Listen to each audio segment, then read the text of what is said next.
അയൽക്കൂട്ട തിരഞ്ഞെടുപ്പിന് ശേഷം പൂരിപ്പിക്കേണ്ട ഫോം 9 എങ്ങനെയെന്ന് നമുക്കൊന്ന് പരിശോധിക്കാം.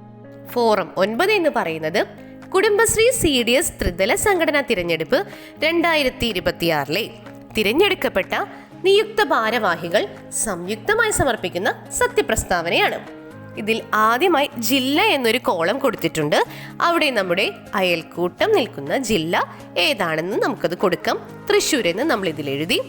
പിന്നീട് അയൽക്കൂട്ടത്തിന്റെ പേരാണ് നൽകേണ്ടത്. നമ്മുടെ അയൽക്കൂട്ടത്തിന്റെ പേര് സന്ധ്യാദീപം എന്നെഴുതി തുടർന്ന് സത്യപ്രസ്താവന ചെയ്യുന്നു. അതിന് താഴെയുള്ള കോളത്തിൽ ക്രമനമ്പർ, പേര്, മേൽവിലാസം, സ്ഥാനം, ഒപ്പ് എന്നിങ്ങനെ കൊടുക്കണം.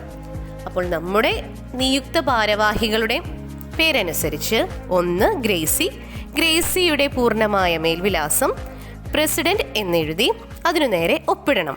അതുപോലെ തന്നെ 2 ബിന്ദുമോൾ പൂർണ്ണമായ മേൽവിലാസം നൽകി സെക്രട്ടറി അതിനു നേരെ ഒപ്പിടണം.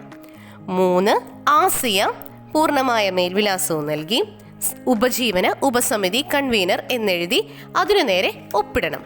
തുടർന്ന് 4 ജൂബിലി പൂർണ്ണമായ മേൽവിലാസം നൽകി സാമൂഹ്യ വികസന ഉപസമിതി കൺവീനർ എന്ന സ്ഥാനപ്പേരും എഴുതി അതിനു നേരെ ഒപ്പിടണം.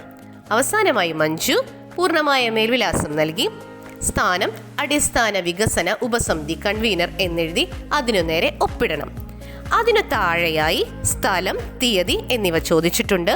സ്ഥലം എന്നത് നമ്മുടെ വരവൂർ വളവെന്ന് നമ്മുടെ സ്ഥലത്തിൻ്റെ പേര് നൽകി അതിനു താഴെ തീയതി 30/1/2026 എന്നെഴുതി. അതിനു താഴെയായി നമ്മുടെ അയൽക്കൂട്ടത്തിൻ്റെ അടയാളമായി സീലും നൽകിയാൽ ഈ ഫോം പൂർണ്ണമായി ഫിൽ ചെയ്തു.